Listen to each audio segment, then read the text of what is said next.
Hazel Whitman worked late at the small town library, the dim glow of the desk lamp casting soft shadows on the rows of worn books. She was a meticulous librarian, known for her precise orderliness and quiet dedication. Tonight, as patrons had long since gone, Hazel was sorting through a box of dusty old donations, her fingers brushing over fragile pages and faded covers. Among the jumble, her touch met a leather-bound diary, its edges frayed but its cover surprisingly well preserved. Curious, she opened it gently, releasing the faint, musty scent of forgotten years. Inside, neat handwriting sprawled across the yellowed pages, intimate reflections from someone named Elaine. Hazel's eyes caught a passage that froze her breath, detailed mentions of a quaint park and a house just across town. It was the same neighborhood Hazel lived near, the very streets she knew so well. Her heart tightened, a surge of confusion and hope swelling inside her. This diary spoke of life, of presence, not death, as she had always believed. Hazel's mind raced to Maureen, the woman who had long been the guardian of her mother's story since Hazel's own childhood. According to Maureen, Hazel's mother had died years ago, a tragic casualty of an accident far away. Maureen's role had been that of caretaker and storyteller, weaving tales that Hazel had accepted unquestioningly, until now. The old diary contradicted everything Maureen had said. Hazel closed the book, her hands trembling. The boundary between past and present blurred, pulling her into a tangled web of lies and secrets. Across town, hidden from her, the truth waited quietly to be unearthed. The question now was whether Hazel was ready to face it. The day following her discovery, Hazel felt as though the world had shifted beneath her feet. The carefully ordered life she maintained as a librarian felt suddenly fragile and uncertain. The diary's revelation, that Elaine, her mother, was not dead but living close by, pressed on her mind like an unresolved chord. She knew she couldn't keep this secret to herself. The ache for answers was too great. Hazel's first step was to confront Maureen. If there was ever a time she needed clarity, it was now. Maureen had been as close to family as Hazel ever knew, her presence a quiet but constant fixture. Hazel found her in the modest cottage she called home on the edge of town, surrounded by potted plants and weariness. "Maureen," Hazel began, holding the diary steady in her hands, as if it were both a weapon and a lifeline. "I found this. You told me Mom died years ago, but this says otherwise. How could you let me believe she was gone when she's been living here, across town?" Maureen's hands tightened around her knitting needles. Her eyes grew cold. For a moment, Hazel saw a flicker of something unreadable, a mix of fear and regret, before Maureen's gaze hardened into something guarded. "That diary is a relic. Words on pages don't always tell the truth." Maureen's voice was clipped, firm. "You should leave the past alone, Hazel. It's safer that way." Hazel's heart sank. This was no answering of questions, no opening of doors. Instead, she was met with dismissal, a shielding of truths that seemed deliberately designed to hurt. Why? Why hide her from me? Why tell me she was dead? I deserve the truth. "The truth," Maureen said, standing now, her stature shrinking as if burdened by invisible chains, "is complicated.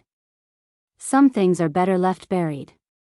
The coldness in Maureen's tone stung Hazel like a sting she hadn't expected. The woman she trusted most was asking her to give up, to stop seeking the truth she'd only just glimpsed. Hazel left Maureen's doorstep feeling a mix of anger and profound sadness. That afternoon, back at the library, Hazel shared snippets of her discovery with a few close co-workers, Angela, a fellow librarian, and David, a history buff lost in piles of local archives. Their reactions were cautious but supportive. "Maybe Maureen has her reasons," Angela said softly, always the empathetic one. "But if Elaine is alive, Hazel, you need to find out why Maureen kept this from you." David nodded, his eyes sharp with curiosity. "Sometimes, secrets aren't about malice, but protection. Still, must be frustrating, and painful." Hazel nodded, grateful for their words, but her mind was restless. Later, while shelving books near the windows that looked out onto the quiet town, she overheard whispered townsfolk in the street below. Two elderly women spoke hesitantly, casting glances toward a neat little house a few blocks away. "There she is, just as quiet as always," one said. "Almost like she's hiding." Hazel's pulse quickened. Could it be Elaine? The woman named in the diary, living under the same sky, so close yet distant all these years? The town was small, stories traveled fast, even half-truths and rumors got passed carefully from neighbor to neighbor. Her nights became restless. Sleep eluded her as thoughts tangled around the possibility of seeing her mother, of piecing together the years lost to lies. She pored over the diary again and again, memorizing the locations, the glimpses of a life that had been stolen from her. One afternoon, Hazel caught sight of a figure standing just beyond a hedge near the house mentioned in the diary. The woman watched the street carefully, then glanced toward Hazel with a cautious, searching gaze. Hazel froze, her breath caught in her throat. The woman's face was partly obscured by the swing of late afternoon shadows and falling autumn leaves, but the shape of her profile, the tilt of her head, it sparked a painful hope. The next few days passed in a blur of quiet observations and internal conflict. Hazel kept the diary close, weighing every detail, her mind spinning with what to do next. Should she reach out? Would Elaine welcome her, or reject the child she never knew she still had? As Hazel wrestled with her fears and yearnings, Maureen's warnings echoed again and again in her mind. Some truths might bring more harm than healing. But could she really accept half a story, one constructed from deception and absence?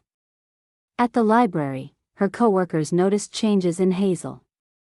The sparkle of her usual calm determination was replaced by flickers of vulnerability, moments of distraction, the way her fingers nervously toyed with the diary's worn edges. Angela approached her one afternoon, concerned. "Hazel, you've been distant lately. It's okay to feel overwhelmed. Have you thought about talking to someone, maybe Elaine?" Hazel managed a faint smile but shook her head. "Not yet. It's all still so raw." David, overhearing, added, "Sometimes the hardest step is just deciding to take the first one. Whatever you choose, you're not alone in this." Their gentle encouragement comforted her. Still, Hazel knew the path ahead was hers alone. The diary was more than just an old book, it was a bridge spanning the years of abandonment and silence, a trace of a mother's presence tantalizingly close yet impossibly distant.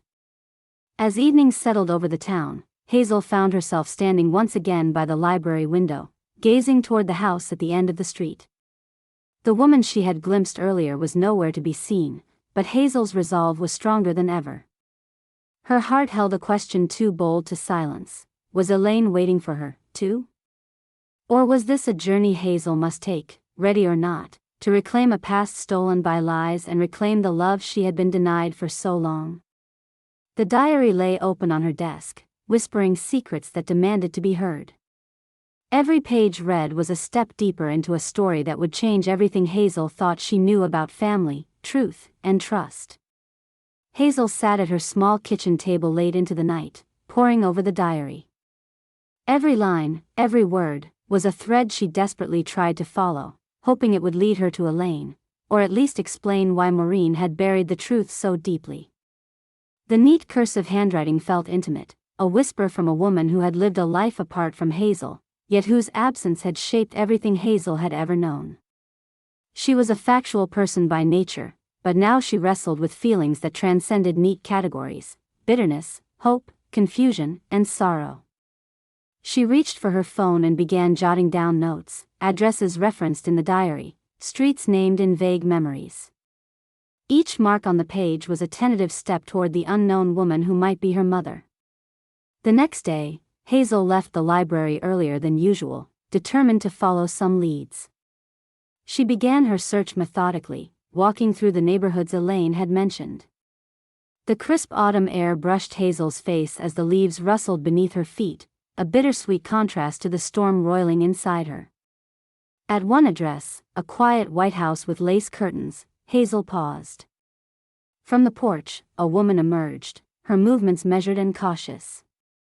Hazel's breath hitched. This was the house in the diary's final pages, the place Elaine spoke of as her refuge. The woman's hair was streaked with silver, softer than Hazel had imagined, yet something in her posture spoke of resilience and quiet sorrow. Hazel's heart screamed for connection, but fear wrapped tightly around her insides. Should she approach? Knock? Call out a tentative hello? Before she could move, the woman looked up, meeting Hazel's gaze with something unreadable, recognition or suspicion. Then, without a word, she retreated inside.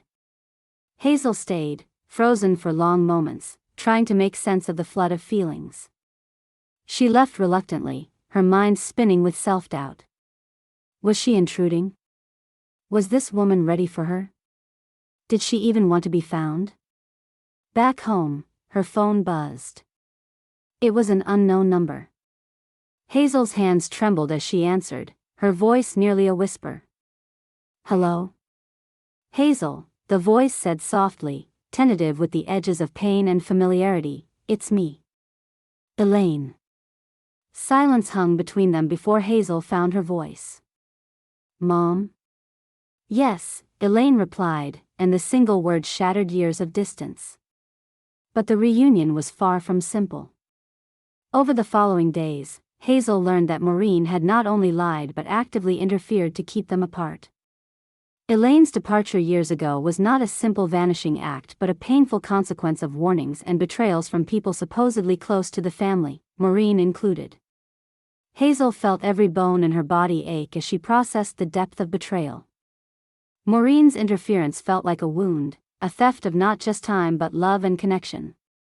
Yet Elaine's voice, warm yet cautious, reassured her that despite the years, some bonds could be mended. Hazel confronted the echoes of her doubts, questions of worthiness, whether she was ready to reclaim a mother she had only just rediscovered. Nights were plagued with fragmented dreams, confrontations, warm embraces, shouted accusations, and quiet tears. When Elaine suggested Hazel visit for tea, inviting her into the very home referenced so often in the diary, Hazel hesitated. Could she bear stepping through the door to a woman whose life for so long had been a ghost in her memory? At last, the day arrived. Hazel approached the White House with a mixture of dread and hope, each step heavier than the last. The front door opened before Hazel could knock, and Elaine's presence filled the threshold, gentle but firm, a woman unafraid to face her past yet carrying its weight. Their conversation unfolded slowly, a patchwork of memories and regrets, tender moments and sharp truths. Hazel saw the lines on Elaine's face deepen with sorrow as she recounted the decisions that had led to their separation, decisions made under duress and fear, compounded by Maureen's insistence that Hazel needed protection. Hazel's heart roiled with conflicting tides, resentment toward Maureen, longing for the mother she was meeting now, and uncertainty about whether the years could ever be bridged. As they parted that afternoon, Elaine's words lingered like a promise and a challenge. It's a beginning, Hazel. We have a path, but it won't be easy. Hazel returned home with a torrent of questions and swirling emotions. The conflict she'd uncovered was more than just a family secret, it was a fracture that had defined her life and now demanded repair. Meanwhile, Maureen remained an unspoken shadow. Her cold warnings and veiled threats grew more pronounced. A call came one evening, sharp and cutting. If you keep pushing, I'll have to cut you off completely. You won't like how that feels.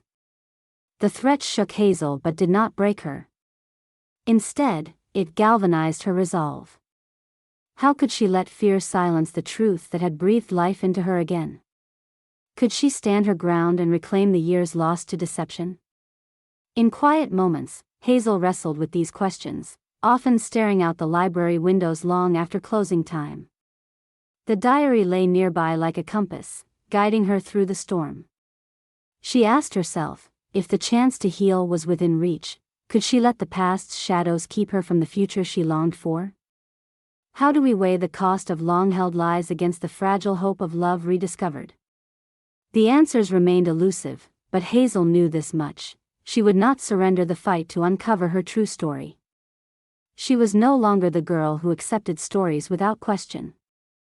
She was a woman poised to redefine her past and, perhaps, her very identity. Hazel's footsteps slowed as she approached the White House at the end of Maple Street, the one that had lingered so often in the margins of her thoughts and the pages of Elaine's diary. The sun was beginning its slow descent, casting long shadows over the quiet neighborhood. Leaves shivered in the breeze, their rustling filling the silent spaces in Hazel's mind like a hesitant soundtrack to the moment she had both feared and longed for. Today, she would meet Elaine, not just as a name or a memory, but as the woman who might reclaim her place in Hazel's fractured life. Her heart hammered, threatening to spill hope and terror in equal measure. The diary in her bag offered no guide for the emotional terrain ahead, no map for the fragile reconciliation that had taken years to begin. Hazel swallowed hard, lifted her hand, and pressed the doorbell. The door opened almost immediately. Elaine stood framed in the doorway, the years etched delicately upon her face, her eyes reflecting a mixture of anxiety and relief. Hazel searched them for answers, for the warmth she had yearned for in all those solitary nights. Instead, for a moment, the weight of unspoken histories pressed heavily between them, thickening the air. "You came," Elaine said simply, voice soft but steady. Hazel nodded, unable to find the right words all at once. "I had to know. I had to see." Elaine gestured inside, inviting her in. The interior was modest, filled with well-loved furniture and vases of fresh flowers. There was a quiet elegance here, a careful order that echoed Hazel's own nature. As they sat across from each other, the tension began to ease, though the undercurrent of years lost and truths withheld never fully disappeared. "I want you to understand," Elaine began carefully, "that I didn't walk away out of choice alone. There were threats, dangers. I was trapped between what was safe for me and what was best for you." Hazel listened, heart aching as the story unfolded. Maureen, the trusted guardian of her childhood memories, had painted a protective veil, but Elaine's words pulled back the curtain on a more complicated reality. Maureen had feared for Hazel's safety, but in doing so, had fostered lies that severed mother and daughter for years. "I was told to disappear," Elaine continued, "to keep you safe. I wanted to be there, but I couldn't risk bringing harm to you." Hazel's mind raced. And Maureen? She knew everything.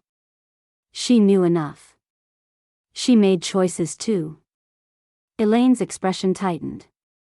Sometimes the protectors decide what's best without telling the ones they're protecting. The realization sent a bitter pulse through Hazel's chest. The woman she had trusted most had become the architect of her pain. But beneath that was a deeper, tangled knot, understandings born of fear, love, and flawed intentions. Elaine hesitated before revealing the final truth. "Maureen didn't just keep you away from me. She kept me away from you for her own reasons, reasons I'm only now uncovering." Hazel's breath caught. Betrayal within betrayal. The lies were layered, complex, woven so tightly they obscured the truth like a thick fog. Why? Why would she do this? Elaine looked down, voice barely above a whisper. Power. Control. She wanted to be the one who shaped your world, your memories. Maybe to keep me out was to keep you tied to her.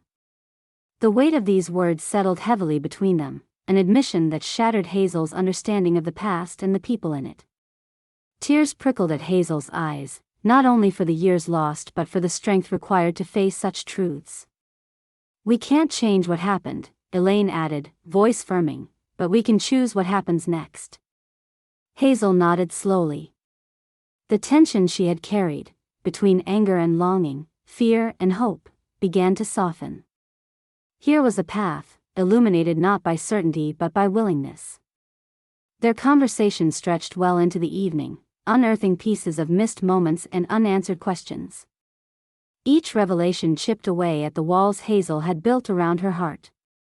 As Hazel was preparing to leave, Elaine said gently, "I want you to have this." She handed Hazel a small box, worn and delicate. Inside were keepsakes Hazel had never seen, a locket with their shared initials, a faded photograph of Elaine holding a young Hazel, and a letter unsigned but full of love. The gesture transcended words, an offering of trust and a bridge across the years. Hazel's phone buzzed suddenly, a message from Maureen. "This can end now. Stop. Or I'm gone." Her fingers trembled as she read the threat. Maureen's final act of control, a desperate attempt to sever what Elaine and Hazel were beginning to repair. It was clear Maureen saw this reunion as a loss, her influence slipping, her narrative unraveling. Hazel felt the fire inside her ignite. She would not be silenced. Not again. Days later, Hazel invited Elaine to the library, her sanctuary, the place where her story had first begun to unravel. As they prepared to face the community that had been complicit in the shadows, Hazel's resolve steadied. Together, they confronted the tangled web woven by fear and deception. Hazel's voice, once hesitant and unsure, grew strong as she shared her truth. Elaine's presence beside her was a living testament to the endurance of love despite betrayal. The town listened, some with disbelief, others with shame. Maureen, watching from afar, saw her carefully crafted world crumble. Hazel's actions were a challenge not just to Maureen but to anyone who had ever doubted her worth or silenced her voice.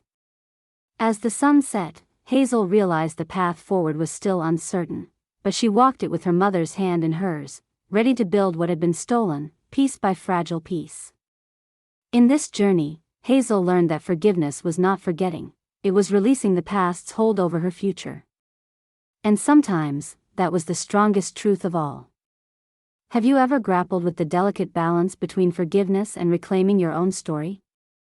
The community hall was filled with an atmosphere of quiet anticipation.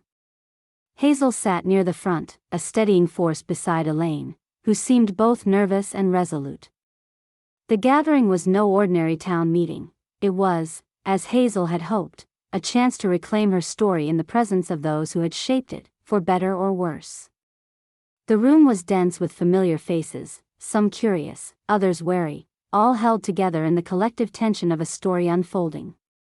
Hazel's voice rang clear as she began to speak. The words that had once been bottled up, a mixture of pain, revelation, and hope, now poured out with a strength she hadn't realized she possessed until this very moment. She recounted her discovery of the diary, the years of absence, the lies spun by Maureen, and the journey to find Elaine, her mother, alive and yearning to reconnect. Elaine stood by her side, adding her voice and presence to the narrative. Together, they painted a picture of a love kept apart by fear, deception, and control, but also one of resilience and the courage to seek truth. Murmurs rippled through the crowd as long-held assumptions began to unravel. Faces that had once regarded Hazel with quiet judgment shifted, touched now by the weight of what they had not known or had chosen to ignore. It was clear that many had relied on Maureen's version of events, accepting her story without question. The community had, unknowingly, become part of the silence that had kept mother and daughter apart. Maureen sat quietly near the back, her usual composure fractured. Eyes flickering with the realization that her carefully managed narrative was collapsing, she understood the consequences of her actions. Attempts to control the truth and the people around her had ultimately isolated her. The power she once held slipped from her grasp like grains of sand. With gentle but firm words, Hazel addressed the room. We all carry stories, some told, some hidden. But the truth has a way of shining through, even when we try to obscure it. I hope that by sharing mine, it encourages others to look beyond the surface, to embrace honesty and compassion. As the event drew to a close, Hazel observed the expressions that mingled regret, empathy, and a desire to make amends. The community was no longer a passive observer but a participant in a healing process, intertwined with the lives of two women whose bond had withstood years of separation. In the days that followed, Hazel received messages of support from neighbors and friends alike, people who admired her courage and wanted to offer a space for dialogue and understanding. Elaine's presence in Hazel's life began to grow steadily stronger. They shared quiet mornings over coffee and hesitant conversations that deepened with each passing day. They explored the fragments of a relationship both new and ancient, minutes filled with laughter, vulnerability, and the steady rebuilding of trust.